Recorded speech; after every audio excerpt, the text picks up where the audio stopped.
Hello, and thank you for joining me today.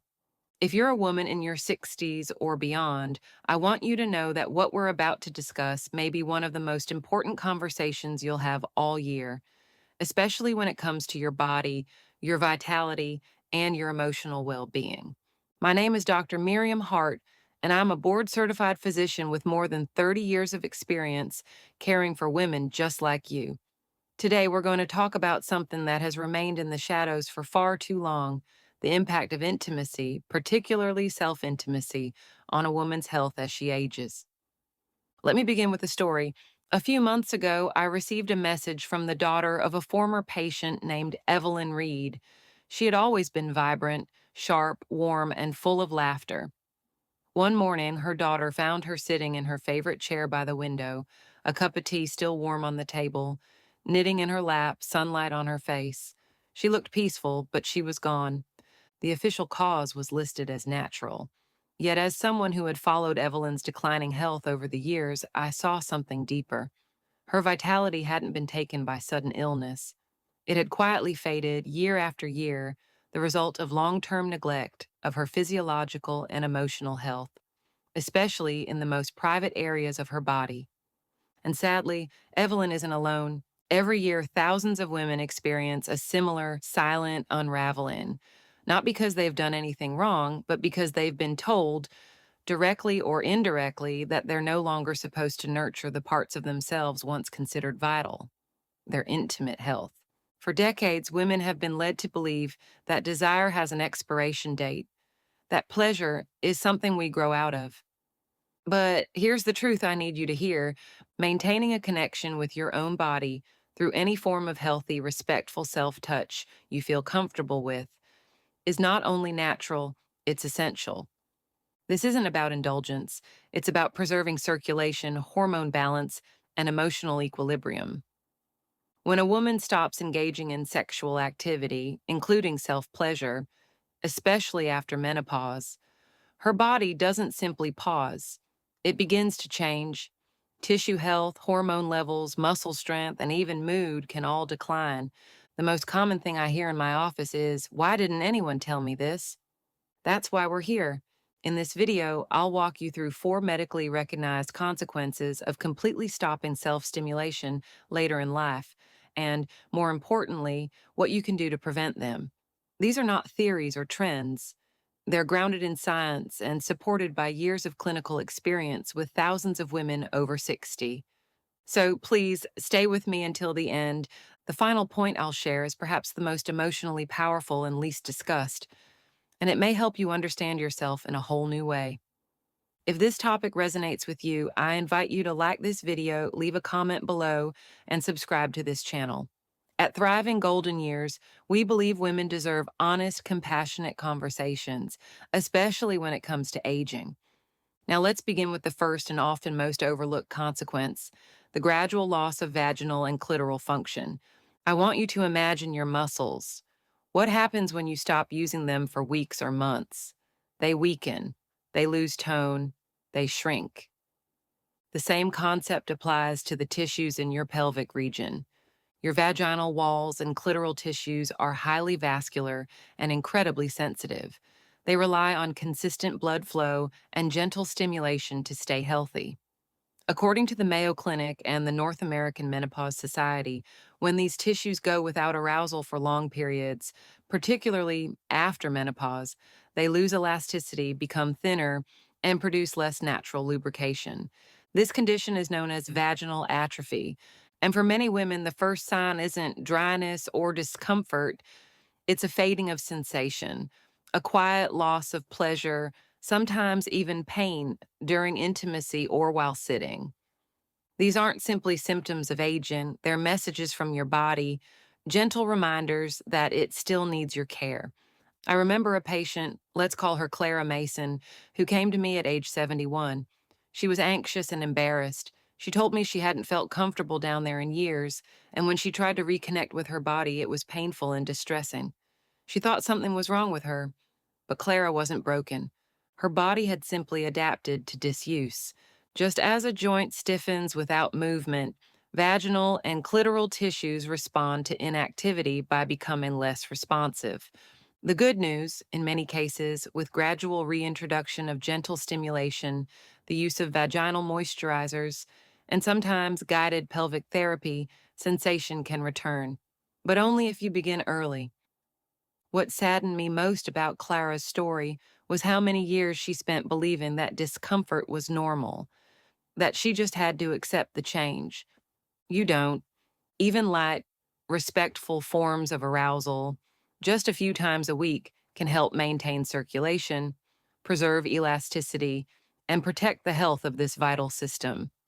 And it doesn't have to be complicated. Simple, consistent care can make all the difference. Now, let's move to something even more foundational to your well being: your hormones. Most people associate hormonal changes with menopause, and that's true. Estrogen, progesterone, and testosterone all shift dramatically during those years. But what many women don't realize is that intimacy, especially orgasm, can continue to influence your hormonal balance long after menopause has passed. When you experience arousal and release, your brain responds with a cascade of powerful hormones and neurotransmitters.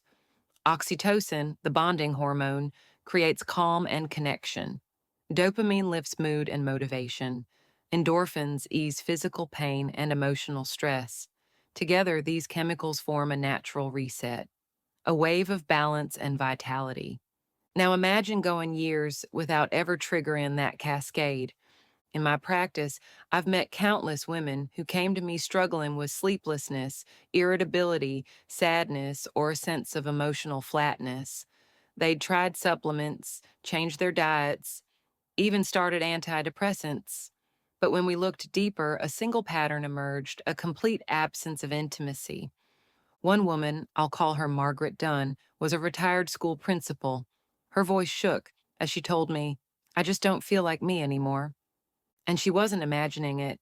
Without that natural hormonal reset, the brain can become stuck in imbalance. Many women experience heightened stress, lower resilience, and even symptoms of depression or anxiety. This doesn't mean pleasure is a cure-all, but it is one of the most natural supports your brain has. And the best part, it's available to you at any age. Through gentle exploration, mindfulness based intimacy, or self guided practice, you can continue nurturing your neurochemical health. This is not indulgence, it's medicine your body already knows how to make. Now, let's talk about something closely connected: your pelvic floor. When functioning well, it supports your bladder and bowels, helps your posture, and allows comfortable sexual activity. But when it weakens, your confidence and independence can suffer. Here's what most people don't realize: regular sexual activity, including self pleasure, is one of the most natural and effective ways to keep these muscles strong. During orgasm, your pelvic floor contracts rhythmically like a gentle workout. Instead of lifting weights, your body engages its deep, stabilizing muscles through instinctive movement and reflex. When that stimulation disappears, the opportunity for those muscles to stay toned disappears too. I've treated women in their late 60s, 70s, even 80s who came to me for bladder leakage. Some had stopped attending social events, traveling, even walking with friends, all out of fear of an accident. They assumed it was just aging, but often the real cause was muscle disuse. Research supported by the National Institutes of Health shows that regular pelvic engagement through exercises or healthy sexual activity can greatly reduce urinary incontinence and even pelvic organ prolapse. Let me share another story, about Joan Keller, a bright, witty 74-year-old. She hadn't left her house in a month because she leaked every time she laughed or sneezed. After an exam and a compassionate talk, we discovered her pelvic floor had grown extremely weak. She hadn't exercised those muscles or engaged them intimately in years. With a personalized plan, including pelvic floor exercises, hydration, and the gradual reintroduction of gentle self intimacy, Joan regained her confidence. Within a few months, she was back walking with her friends and planning a trip to visit her sister out of state. You deserve that same freedom. Maintaining pelvic health doesn't mean following a rigid routine. It means staying connected to your body in ways that feel safe and good to you. That connection supports your independence and your sense of self. Now, let's turn to something even more personal, something I've heard whispered in countless private conversations with my patients: the emotional disconnection that can quietly creep in when intimacy fades. The emotional disconnection that follows the loss of intimacy is subtle at first. You stop engaging with your body, maybe because of discomfort or the quiet belief that those days are behind you. You tell yourself it's normal. Your mother never talked about these things. Your friends rarely do. And besides, what would it change? But over time, that disconnection doesn't stay in one part of your life. It starts to color how you see yourself. Women have told me they no longer feel feminine, that they avoid mirrors, not out of vanity, but because something feels missing. They describe feeling invisible in rooms they once lit up. They laugh less, hesitate more, and feel alone, even in a house full of people. There's no lab test for this. It won't show up on a scan. But the impact is real. Intimacy is about far more than physical pleasure. It's about identity, connection, and vitality. According to the Cleveland Clinic and other leading research institutions, regular intimacy, especially when combined with emotional self care, helps regulate mood, reduce anxiety, and preserve cognitive function. Here's why: your brain responds to touch and arousal by releasing neurotransmitters that support well being: serotonin to stabilize mood, oxytocin to ease loneliness. These aren't just feel good chemicals, they are the building blocks of resilience. When those signals are absent for long periods, the effects can mimic or even intensify depression. This is especially true for women navigating major life transitions: retirement, the loss of a spouse, or health changes. I'll never forget Gloria Bennett, a 69-year-old widow who came to see me. She had built a quiet, structured life, eating well, walking daily, volunteering twice a week. But inside, she told me, I feel like a shell. I smile for everyone, but inside, I feel gray. Gloria hadn't touched her own body in years, not out of shame, simply out of habit.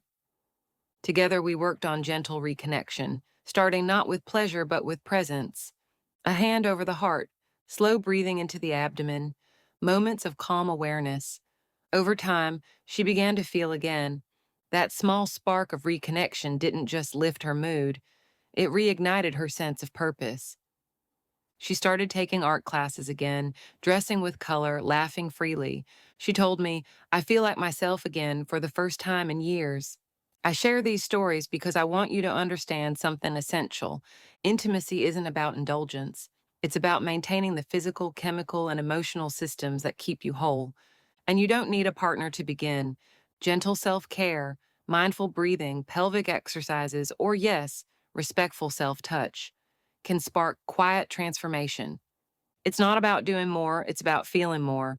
In part 4, we'll explore specific, practical ways to restore intimate health in your 60s, 70s, and beyond. Safe, medically recommended methods to reintroduce stimulation, strengthen your pelvic floor, and support your hormones naturally. But before we move forward, take a breath. Place your hand over your heart. And remember, you are not done. You are not broken. You deserve a life that includes connection, joy, and a body that still feels alive. Now that we've explored why intimate connection matters, physically, hormonally, and emotionally, let's talk about what you can actually do about it. Here's the encouraging truth. Even if it's been months, years, or decades since you last felt connected to this part of yourself, it's never too late to begin again. The human body, especially the female body, has a remarkable ability to respond to care and attention, no matter your age. Let's start with the foundation: blood flow. Your vaginal and clitoral tissues are filled with delicate blood vessels and nerve endings. Just like the muscles in your legs or hands, they depend on healthy circulation to stay responsive. When these tissues go unstimulated for too long, circulation slows, leading to dryness, thinning, and loss of sensitivity. But you don't need to rush. For many women, the first step is simply gentle reintroduction. Start small, take a warm bath, play soft music, moisturize with a pH-balanced vaginal cream. over the counter vaginal moisturizers or estrogen creams, if approved by your doctor, can help restore hydration and elasticity. And remember, this is not about pressure, it's about permission. You are allowed to explore your own body with kindness. You are allowed to go slowly. Even something as simple as resting your hand over your lower abdomen or heart while breathing deeply can begin rebuilding that sense of connection. Over time, when it feels right, you might explore light touch using your hands or a gentle device designed for mature women. Devices with low vibration and soft edges can increase blood flow safely and comfortably. A small amount of water-based lubricant recommended by the North American Menopause Society can also make the experience smoother and more enjoyable. The key isn't intensity, it's consistency. Even engaging with your body once or twice a week can make a lasting difference in tissue health, nerve sensitivity, and emotional balance. Now, let's talk about something deeper, your pelvic floor. These are the muscles that support your bladder, bowels, and uterus. As we age, hormonal changes and inactivity can weaken them, but the wonderful news is they respond beautifully to movement. Kegel exercises are one of the most effective ways to strengthen these muscles. Here's how. 1. Imagine stopping the flow of urine midstream. That gentle squeeze is your pelvic floor activating. 2. Hold for 3 to 5 seconds, then release. 3. Repeat 10 times, 3 times per day. If you're unsure whether you're doing them correctly, don't worry, you're not alone. Pelvic floor physical therapists specialize in helping women safely engage those muscles through guided exercises, posture work, and breathing techniques. And as we mentioned earlier, orgasm itself naturally contracts the pelvic floor.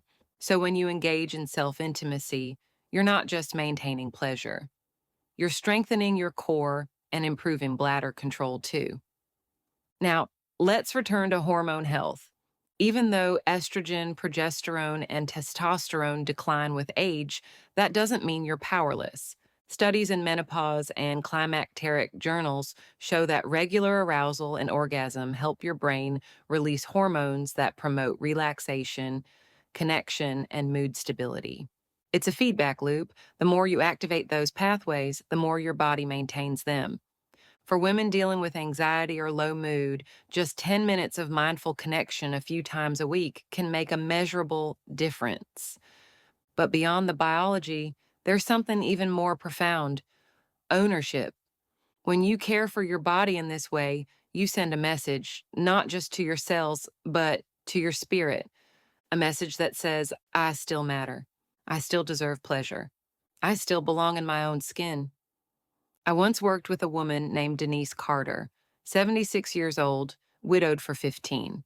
She hadn't considered self-touch since her husband passed. Her health was fine, but she felt numb, disconnected from herself as a woman. Through gentle education and encouragement, she began again slowly, carefully, with self-compassion. At first, it wasn't physical, it was emotional. She was confronting guilt, grief, and decades of silence. But one day, she smiled and said, I didn't realize how much I miss myself. That sentence says everything, because this isn't just about preventing decline, it's about remembering who you are. It's about recognizing that your body, your heart, your desire still belong to you. So where do you begin? Here's a simple weekly routine as a gentle reentry. Day 1, 5 minutes of deep breathing with your hand resting over your lower abdomen. Day 2, a warm bath with relaxing music and mindful touch. Day 3, Kegel exercises, 3 sets of 10, either seated or lying down. Day 4, moisturize your vaginal area with a doctor-approved product. Day 5, optional light self-touch, using a gentle device or lubricant. Day 6, rest and reflect. Journal, meditate, or repeat affirmations. Day 7, repeat whichever practice felt most meaningful, even if you do half. It's progress. Consistency matters more than perfection. And remember, you don't have to do this alone. If you have a partner, a therapist, or a trusted friend, include them. Your health and happiness are worth sharing. In the final part, we'll talk about the most powerful transformation of all: how reconnecting with yourself reshapes not just your body, but your identity and your sense of purpose. Because this journey isn't just medical, it's deeply human. We've talked about biology, hormones, muscles, and routines. But at the heart of this conversation lies something much deeper: your identity. Because what's truly at stake here isn't just your physical health, it's your sense of aliveness. Too many women in their 60s, 70s, and beyond quietly begin to feel like they're fading, not because they're ill, not because they've done anything wrong, but because they've let go of something essential: their connection to joy. Over the past 3 decades, I've heard countless versions of the same quiet confession: I don't know who I am anymore. I feel invisible, or simply, I miss me. And when we begin to explore those words together, it rarely comes down to a diagnosis. More often, it's the result of years of disconnection from touch, from confidence, from self expression, from pleasure, from the parts of themselves they were taught to silence once they reached a certain age. It's understandable. For generations, women were told that after menopause, intimacy was unnecessary, that a graceful woman should fade quietly into a supporting role. But that belief has cost too many women their vibrancy. I once worked with a patient named Margaret Hale, 81 years old. She didn't come to me because of pain, but because, in her words, I feel like I've disappeared. Her husband had passed, her children were grown, her life looked full: friends, a garden, a book club. Yet she felt hollow. As she said, I feel like I'm living from the neck up. She wasn't depressed or ill, but something vital was missing. We began simple reconnection practices: breath work, gentle self touch, body awareness, not for performance, but for healing. 3 months later, she looked at me and said, Dr. Hart, I don't feel young again, but I feel real again. That moment has never left me. Because when a woman reconnects with herself, something powerful happens. She doesn't just get healthier, she becomes whole. And that wholeness changes everything. It can restore posture, ease sleep, soften relationships, and awaken your voice. Women who begin caring for themselves in this way start to laugh louder, stand taller, wear color again. They look in the mirror and meet their own gaze, not with judgment, but with recognition. That isn't vanity, it's vitality, and it's within reach. So if you're still listening right now, I want you to hear me clearly. There is no age when you're supposed to stop feeling joy. There is no birthday that makes you less deserving of tenderness, and there is no expiration date on your connection to your own body. You are not invisible. You are not past your prime. You are not done. You are evolving, adapting, and allowed to thrive. So if you felt distant from yourself, begin gently. Run your fingers through your hair. Rest your hand over your heart as you breathe. Moisturize your skin slowly with care. Whisper something kind to yourself. Touch your own cheek as if you were someone you love. This is how you come back to yourself. Not in one grand moment, but in 1,000 small loving ones. And if intimacy still feels far away right now, that's okay. Reconnection isn't a race. Every quiet act of self-respect, every moment of attention is progress. As we close this conversation, I want you to remember your health is not just about numbers on a chart. It's about how deeply you feel alive. You have a right to feel good in your own skin, a right to pleasure that is gentle, respectful, and affirming, a right to age with grace and with warmth. And if something inside you stirred while listening, if it reminded you of a part of yourself that's been quiet too long, please let her speak again. Because she's still there, she's still you. If this message touched you, I invite you to share it with a friend, a sister, a daughter, anyone who needs to hear that it's not too late. Not too late to reconnect. Not too late to feel. Not too late to begin again. Thank you for trusting me with this conversation. Please subscribe to Elder Air Wellness for more thoughtful, evidence-based guidance on women's health after 60. And above all, take good care of yourself because you deserve it.